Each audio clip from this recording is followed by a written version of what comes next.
Dad slid the check across the table, $80,000.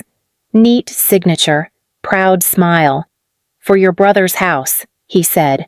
Then he looked at me. You need to start taking life seriously. That was dinner. That was the night I stopped calling him. My name is Camille Hartley, 32, a designer who still flinches when someone raises their voice. I'd driven 2 hours from Asheville to Raleigh for this family dinner, telling myself maybe this time it would feel different. It didn't.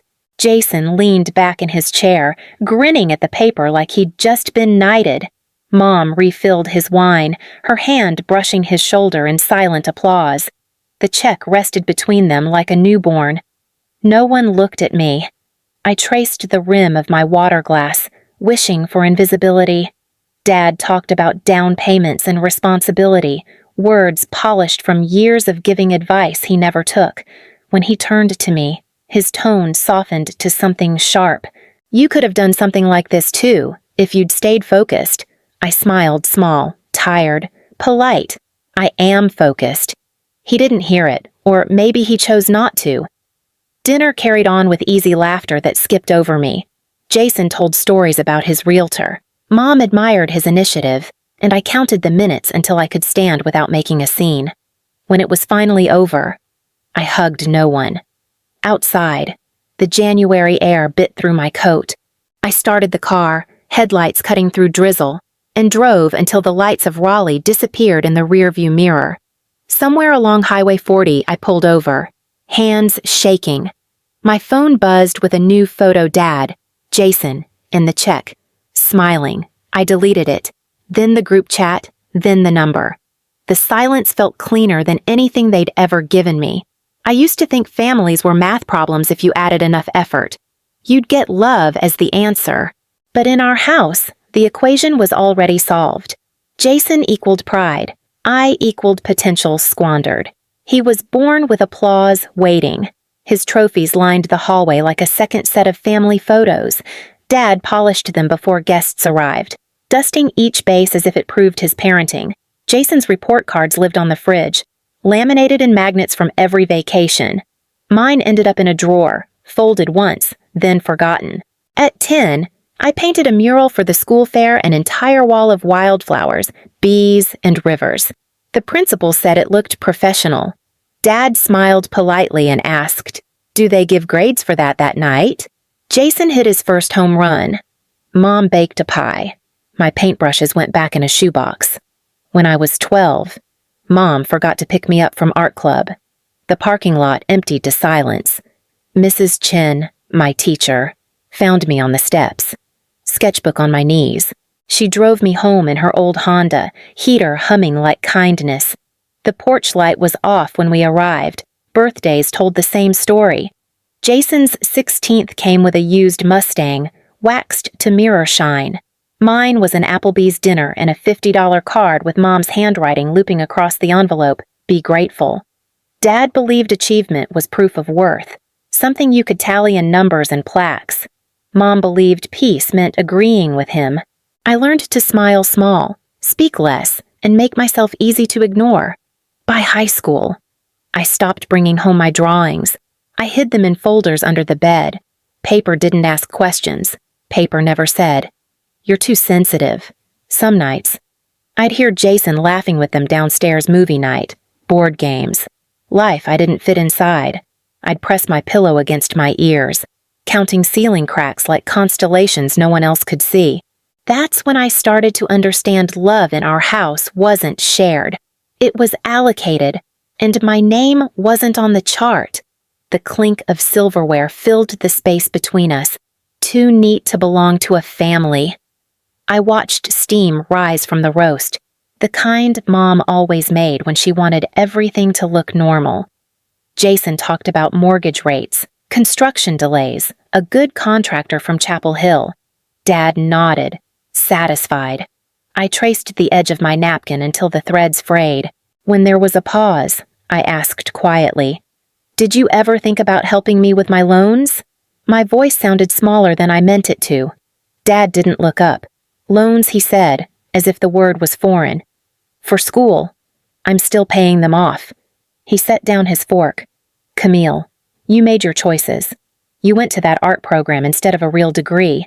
Actions have consequences. Mom's tone was soft, rehearsed. We can't reward irresponsibility. Honey. Jason was focused, driven. Well, you've always been creative. The way she said creative felt like diagnosis, not praise. Jason cleared his throat, awkward, but didn't speak. He didn't have to. The check still sat on the table, bright against the linen, proof of who was worth investing in. I took a breath that scraped my ribs. I work full-time. I've never missed a payment. I just thought maybe Dad cut in. You're the family failure. Camille. Always looking for someone to blame. Something inside me went very still. The room blurred, the chandelier light suddenly too sharp. I pushed back my chair, careful not to make it squeal. Mom's voice chased me. Sit down. We're not done here. I am, I said. Outside. The night air stung like glass. I walked to my car without my coat, rain starting in soft needles. By the time I reached the highway, the windshield wipers couldn't keep up. I drove through it anyway, headlights slicing the water. When I pulled into my apartment hours later, my clothes were soaked through. I left them in a heap by the door, sat on the floor, and watched the city lights smear against the window. The next morning, I blocked every number that shared my last name. The silence that followed felt almost holy. 2 years passed quietly, like snowfall no one noticed. At first, the silence felt like punishment. I'd reach for my phone automatically, half expecting one of them to text, then remember they wouldn't. The space where their noise used to live stayed empty and slowly. That emptiness started to breathe. I filled it with work. Freelance projects came in small waves, logos for bakeries, posters for local events, anything that paid on time. I learned to invoice properly, to track every cent, to say no rush less often. Each completed job felt like evidence that I could survive without their permission. The nights were hardest. My apartment was quiet except for the hum of the fridge and the tapping of my keyboard. I bought a cheap candle that smelled like cedar and honey, just to have something warm in the air. When loneliness swelled, I wrote it down. Journaling became a conversation I could finally control. The pages didn't interrupt or judge. Therapy started that winter. Dr. Walsh, calm and practical, asked more about sensations than stories. What does it feel like in your body when you think about calling them? She'd ask. I told her, tight throat, numb hands, a pulse that skipped like it was ashamed. She nodded. That's your nervous system remembering danger, she said. Not disrespect, not guilt, just memory. It was strange to think of love as something my body needed to recover from. By spring, I stopped checking social media for Jason's posts. The algorithm gave up before I did. Holidays came and went, no forced smiles, no reheated arguments. I made soup, watched the quiet snow through the window, and didn't have to brace for anyone's disappointment. Mrs. Chin, my old art teacher, reached out one day with a message. Still painting, I wasn't, but I said yes. She invited me to dinner with her family that weekend. The Chins lived in a modest brick house filled with warmth spices, laughter, interruptions that sounded like care. They treated me like I'd never been missing. Afterward, I sat in my car outside their house, hands on the steering wheel, realizing my body didn't ache. For the first time in years, silence didn't feel empty. It felt earned. By the next autumn, my apartment had become half studio, half survival bunker. The coffee table was buried under sketch pads, invoices, and a laptop that hummed like it was tired of me. Most nights, I worked until dawn adjusting colors, tweaking fonts, chasing deadlines that blurred into each other. Coffee went cold before I could finish it. Meals became whatever didn't require chewing between revisions. But every payment that cleared felt like oxygen. I printed each invoice and pinned it above my desk, not for pride, but proof. Proof that I could exist outside their economy of worth. Some mornings, I'd wake on the couch, the cursor blinking over a half-finished logo, wrists aching. Dr. Walsh called it overcorrection, the way people who were once ignored learn to earn every breath. She taught me to pause, to unclench my jaw. Progress without kindness isn't healing, she said. I wrote that on a sticky note and stuck it to my monitor. Most days, I ignored it, but some nights I tried to believe it. One project changed everything, a rebrand for a small tech startup that couldn't pay much but promised exposure. They loved my designs and referred me to 3 more clients. I worked through Christmas, through the ache in my back, through a fever that whispered, "Stop." When the payment landed, it covered my rent for 2 months. I sat on the floor and laughed until I cried.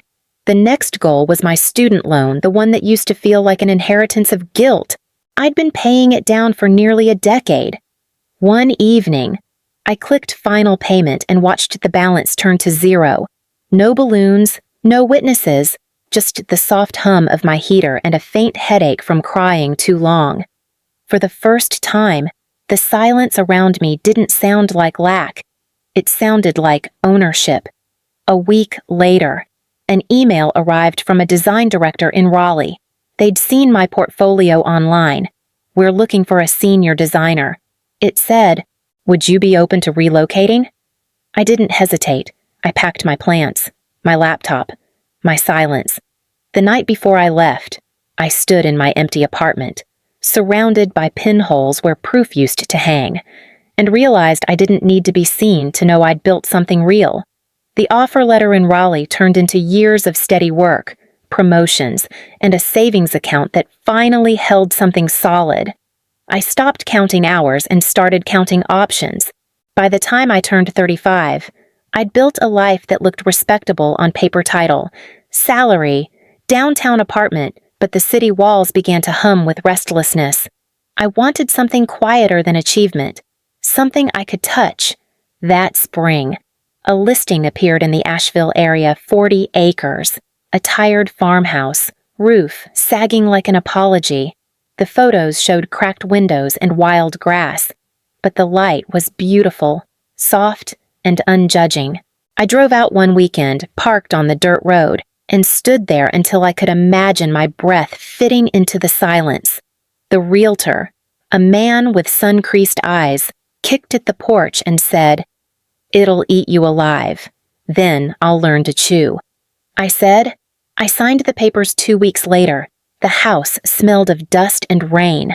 I slept on an air mattress under a ceiling that leaked in 3 places and woke to birds arguing outside the broken window. It was chaos, but it was mine. Weekends became labor. I learned the weight of sandpaper, the patience of primer, the rhythm of hammer and nail. My hands stopped being soft. When the noise in my head grew too loud, I'd scrape old paint until the wood showed clean underneath. Progress made a sound quiet, repetitive, forgiving. By midsummer, I'd installed irrigation lines after watching dozens of tutorials, failed twice, and finally heard water hum through the pipes. I planted lavender in cautious rows. Just 5 acres to start. The scent clung to my skin for days. A neighbor named Tom wandered over one evening with a jar of honey. "Saw you working alone," he said. "You keeping bees?" "Not yet," I admitted. "Give it time." He smiled. "They'll find you." By the end of that season, I had 3 hives buzzing behind the barn and a porch that no longer sagged. The farmhouse still needed everything, but I no longer felt empty fixing it. Work filled the spaces that grief had hollowed out. The land began to steady me, and for the first time, I didn't want to run. The lavender had bloomed into something I hadn't expected, rows of soft purple that seemed to breathe on their own. From the porch, the air shimmered with bees and sunlight. I'd learned to measure time by seasons, now planting, pruning, distilling. The house still needed a new roof, but the land was alive, and so was I. It happened on a Sunday afternoon. I was loading honey jars into the truck for the farmer's market when I saw a familiar car slow down at the bend, a silver SUV. Windows rolled low. Jason. He was supposed to live hours away, but there he was, crawling past my fence like a tourist. He didn't wave, just stared. His eyes swept over the house, the hives, The sign I'd hand-painted Hartley Lavender Co. Then the car idled for a moment longer before rolling away. My chest stayed still, as if I were waiting for something inevitable.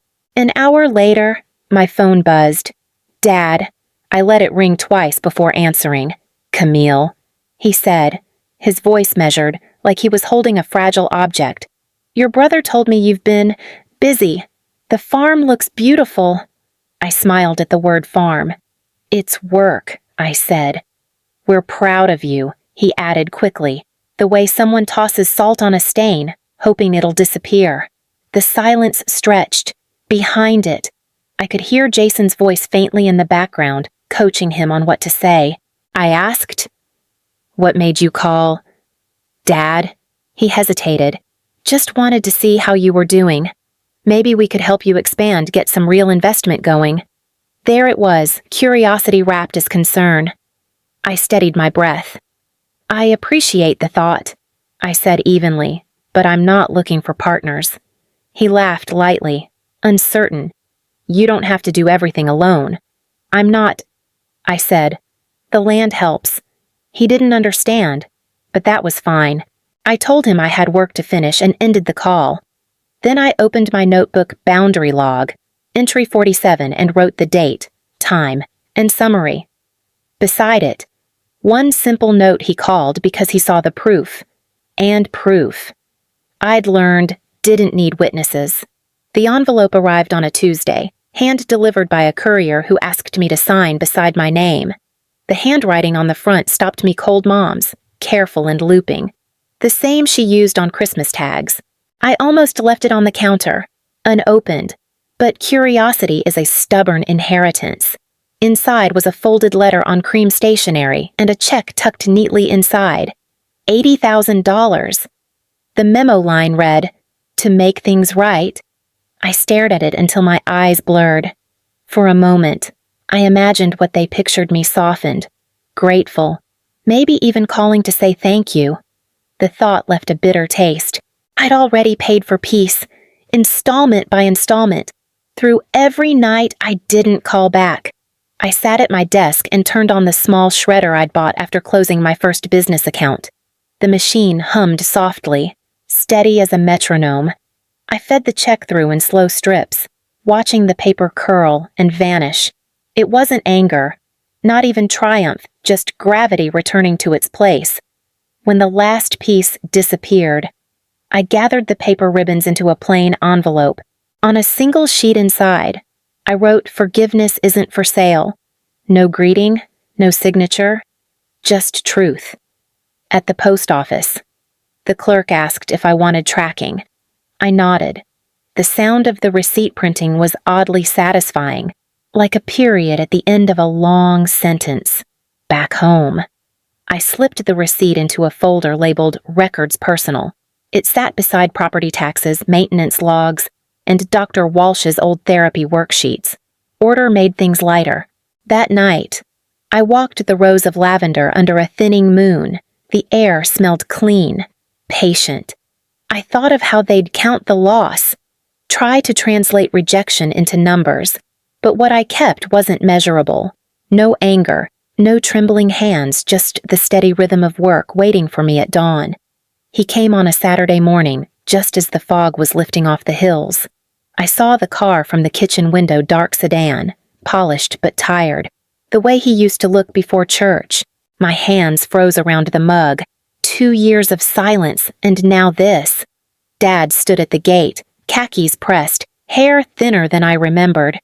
He didn't try to open it, just rested his hands on the metal bar. For a moment, neither of us moved. The bees hummed behind me like distant static. "Camille," he said finally, "I just need 5 minutes." I walked halfway down the gravel path and stopped where the fence shadow ended.